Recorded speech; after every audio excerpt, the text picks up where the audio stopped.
Ooh. Howdy Spacers, welcome back to Blank Space Dolls. For this project, I took part in an elemental collaboration with some of my Instagram pals.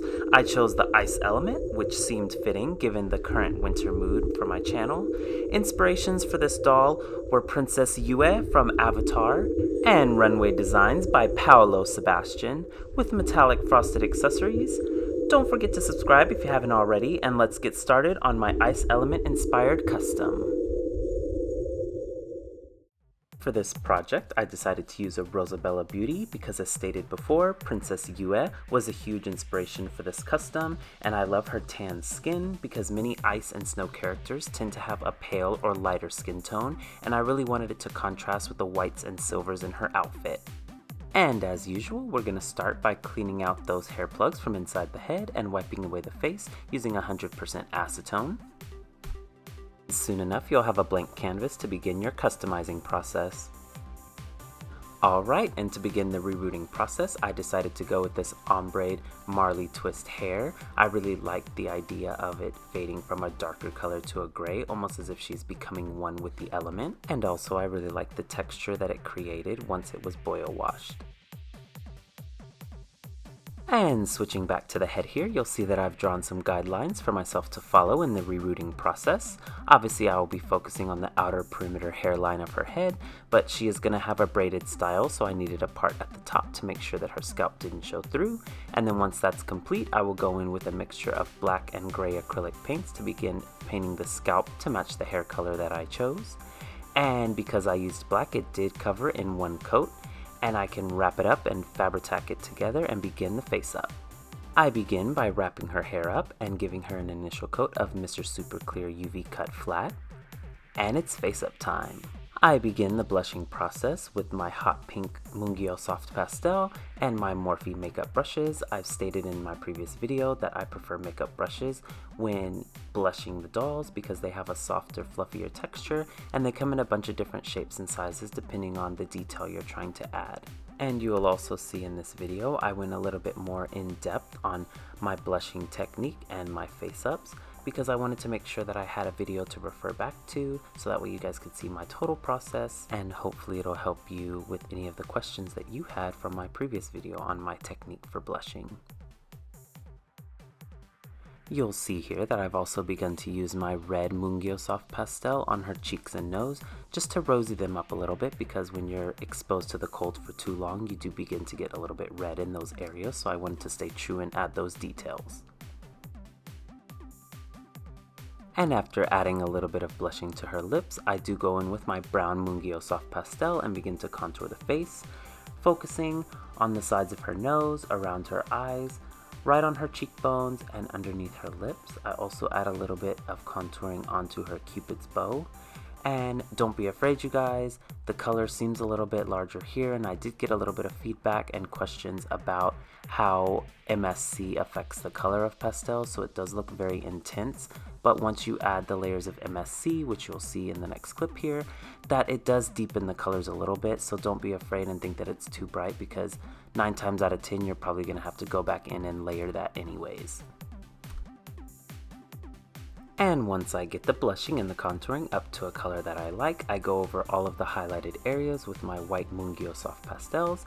This is actually a technique that I learned from makeup tutorials here on YouTube, so it definitely transfers to dolls as well.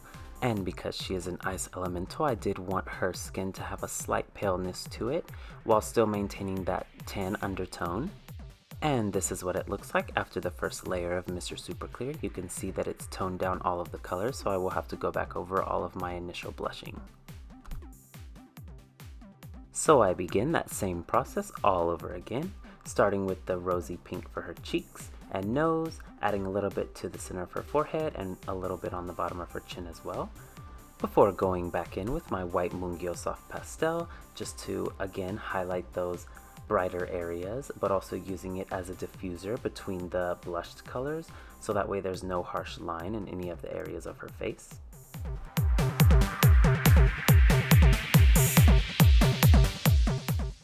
Then of course switching back to my red Mungyo soft pastel to add a little bit more rosiness back to her cheeks and on her nose, and then I'm also going to add a little bit of the red color to her lips to make them look slightly bitten.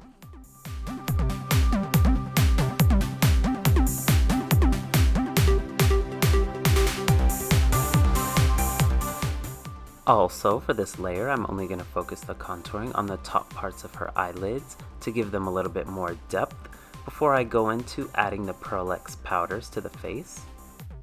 And I think it's worth noting before this clip began that I did brush away all the excess pastels with a fluffy makeup brush before adding the PearlEx powders. And this is what it looks like after the second layer of Mr. Super Clear. Alright, so let's begin drawing in those eyes. I start by using my dark brown Faber-Castell watercolor pencil to lightly sketch in the eye shape that I want. I do draw these eyes a little bit larger and more round than my previous custom because I do want her to feel a little bit younger and slightly sweeter than my previous one. And pro tip from a non-pro customizer here. Turning the head upside down or looking at it in a mirror does actually help you get the eyes more symmetrical, so you'll see here that I have turned the head upside down to kind of help guide me through coloring in the other eye.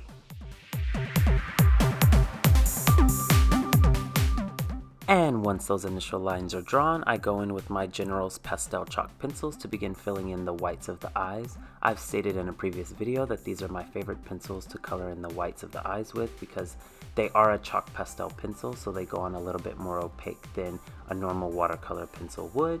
And if you guys have any questions on any of the supplies that I use, it'll always be listed below in the description. And here are my arch nemesis, the eyebrows.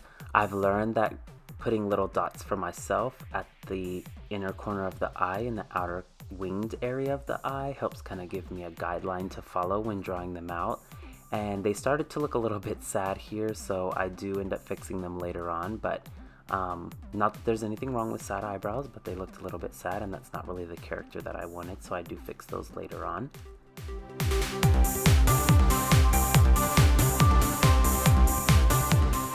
This is what she looks like after the third layer of MSC. I've obviously already gone over all of my previous lines, the eyebrows, the eyeliner, the white scleras of her eye, and also added a highlight to her upper lip. And after sealing that again with MSC, I begin to darken those lines even further with my black watercolor pencil, focusing on the eyeliners, the eyebrow, and begin filling in the iris colored parts of her eye using my gray Derwent watercolor pencil. And for those of you who asked, this is the beginning of how I start to fill in my iris. Here she is with both iris colors filled in, and I also went in and added a white highlight under both eyebrows. And after layer 5 of MSC, you'll begin to see the iris color show up a little bit more after I go back in with my gray Derwent watercolor pencil and begin to build up that color even further. In the 6th layer is when I begin to add all of the details into the iris by defining the colors a little bit more, adding pearl pigment, and also defining the eye shines using my jelly roll.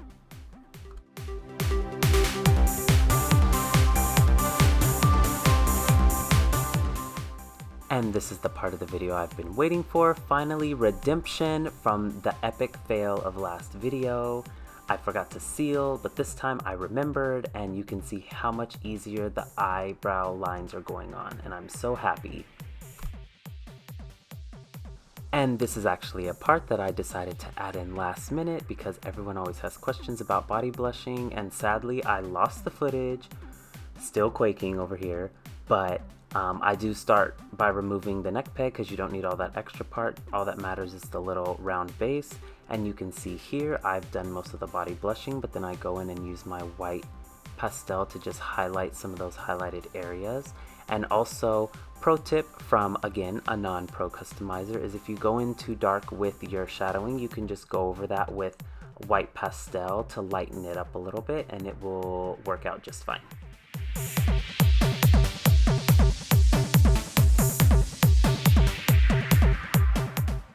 And before I seal, I do add a little bit of PearlEx powder to her body just so it matches the shimmer that she has on her face. And then I seal it with Mr. Super Clear. And per usual, if you're a customizer, you know it's kind of a weird hobby, so yes, she's hanging from my ceiling fan. And while we wait for her body to dry, we're going to go ahead and unwrap her from her head burrito. And please note that I did boil, wash, and trim her hair off camera before wrapping it for the face up. So that's what you're going to see here. As soon as the head wrap comes off, it's going to look a little bit different than it did before. I mean, just a little bit, right? Off camera, I French braided her hair and added some little tendrils around her face using a metal chopstick. Before going in and reattaching her head to her body, be careful on this part when reattaching because you don't want to crush the face up and all the work you just put in. So a good rule is to hold her by the sides of her face and put most of the pressure on the bottom of her head versus pushing down on her scalp. Off camera, I added 3D lashes and glossed her eyes and her lips just for a more realistic look. And now on to the outfit and accessories. The materials I used were these faux silver stems that I found down the Christmas aisle, as well as this fake snow, and some silver glitter, which I'm really excited about because it's a huge jar, these clear crystals, and this silver ribbon that I actually found down the Christmas aisle as well, and these 2 silver fabrics. And to start the crown, I'm going to be using this thin gauge beading wire, and I'm just going to stab the end of it into the back of the head and wrap it around 2 or 3 times to give myself a nice base to begin to build around. And then you'll see here, I actually remove it from the head and begin wrapping the wire around just to give me a stronger base to begin attaching the leaves to. Once that base is made, I begin attaching each of the leaves individually to the actual base of the crown by attaching it and wrapping it in wire and doing that all the way around the perimeter of the crown.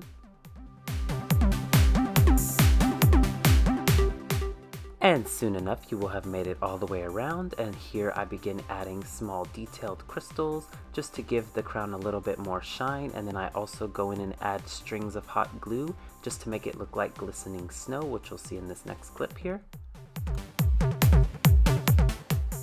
And here you'll see the actual materials I used for the outfit, taking some of those extra leaves that I had from the crown, some faux fur, and then those original same 2 silver materials, but here I'm going to show you the actual detail of the fabrics. And off camera, I actually made a cape pattern, so make sure to check out my previous video to see how I make these semicircular patterns. They're fairly easy and don't take that much time, and this is just on regular printer paper. And then I'm going to transfer that onto my netted material, leaving a little extra space for seam allowance for the finished edge. Once the bottom edge is cut, I'm going to actually take the material and fold it in half one more time and cut the top shoulder portion out.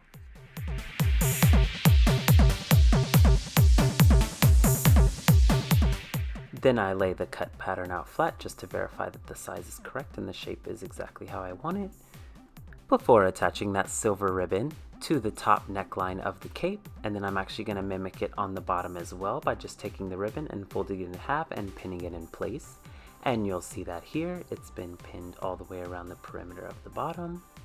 And I'll show a little bit of that detailing so that way you can see. And I just folded the corners on the inside so it had a nice finished edge. And for the bodice top, I just took the same piece of ribbon and folded it in half and kind of shaped it around her body using Faber-Castell glue to get the right shape and making sure that the darts were in the chest area. And then I'm just going to go in and add these Swarovski silver crystals to the top of the shirt. And once that's complete, you'll see here I made this random pattern that I don't even know how to explain how I made it. That tends to happen quite a lot with me since I'm not like the best pattern maker. I just kind of cut shapes that look like something I want and I go with it, and this one actually worked out for me, so it was fine. I will say when it was done though, it kind of looked like a Chinese soup spoon or a duck spoon, as I've heard it called as well. So I thought that was kind of funny, but it worked and the silhouette went really well once it was all sewn up, so I cannot complain. And you'll see me here just adding some fray check to the ends of this fabric because I did not want it to fray. And make sure that you are using this sparingly and not going overboard because it will discolor some light colored fabrics.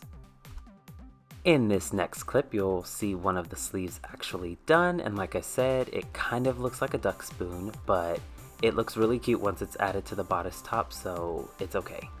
And here you'll see both sleeves have been completed and sewn on to the bodice top, and the top is actually removable and it has a lace-up back, which is unusual for me because most of the time my clothes are not removable. And you will also see a short clip of me adding an elastic waistband to the skirt that I'm going to use. I also add the same lace trim that I have on the sleeves around the base of the skirt. Then I grab a random pair of shoes from my stock box and dry brush them with black acrylic paint. If any of you guys know where these shoes are from, please let me know in the comment section below. I would love to know because I love them so much. And I also added a few crystal details off camera. Once those final details are added, we're going to put everything we just made onto the doll. Please let me know in the comment section below if you like these get ready with me speeding clips towards the end of the video. I just added this one for fun as a different transition, and I kind of like watching these in other videos, so let me know what you think. And let's take a look at the final photos.